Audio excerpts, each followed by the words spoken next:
शुभम रावत जी उत्तराखंड से। राधे राधे महाराज जी। महाराज जी, एक साधक को गुरु के सानिध्य में कब तक रहना चाहिए? उसे एकांतवास के लिए कब निकलना चाहिए? जब तक गुरु आज्ञा ना कर दे या जब तक गुरु और शिष्य का भेद न मिट जाए। दो बात। पहली बात, गुरु आज्ञा कर दे। जैसे एक परमहंस जी हमको बिंदौर में मिले थे, बड़े ही दिव्य स्वरूप के, मतलब हमको ऐसा लगा जैसे मुझे भगवान के दर्शन हो गए हो।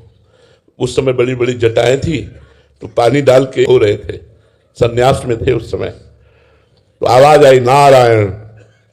आवाज में इतना अमृत भाव डूबा हुआ था, लगा किसी महापुरुष के मुख से निकला हुआ ये वचन है। तुरंत जटाएं ऐसे करके देखा तो इतना चला पहने हुए, कमंडल हाथ में, छड़ी हाथ में, तेजोमय चेहरा और 55 की आयु लगभग।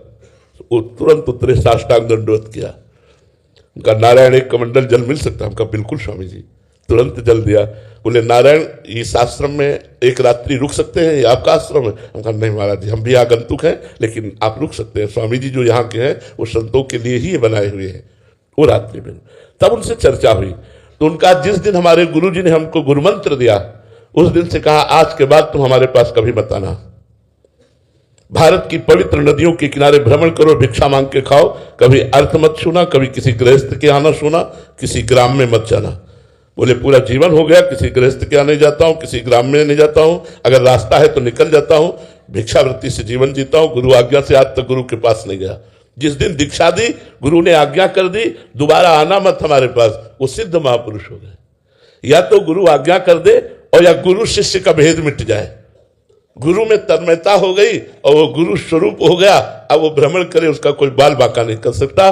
दो ही स्थिति में गुरु से अलग हुआ जा सकता है, या गुरु आज्ञा कि आप आज से हमसे नहीं मिलोगे, वैसे ही आनंद, वैसे ही सहर्षता कि यद्यपि भगवान आपसे बिछुड़ने में हमें दुख होगा लेकिन आपकी आज्ञा पालन करने में हमें सुख होगा। मैं आपकी आज्ञा का पालन करने के लिए कभी आपके सामने नहीं आऊंगा।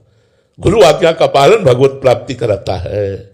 या फिर गुरु की सेवा करते करते परिपक्व हो गया और गुरु स्वरूप हो गया, अब वो कोई उसमें भेद नहीं रहा, तो फिर वो अधीनता गुरु की जो है उसे उस अवस्था में ले आई कि वो जहां रहेगा वो गुरु स्वरूप बनकर रहेगा, गुरु में तन्मय रहेगा। अब वो गुरु आज्ञा के विरुद्ध नहीं जा सकता है। तो गुरु आज्ञा ही सर्वोपरि बात है। अगर गुरु आज्ञा कर दे कि हमसे दूर रहो तो, या गुरु की कृपा से स्थिति प्रज्ञ हो गया तो कोई बात नहीं, फिर कोई बात। महाराज जी, कुछ साधक के मन में ऐसा रहता है कि मंत्र मिल गया है, उपासना मिल गया, चलो अभी तो क्या। हाँ, तो कुछ नहीं होगा क्योंकि गुरु की अधीनता नहीं तो अहंकार का खेल बना रहेगा। अहंकार भोगों में भ्रष्ट कर देगा।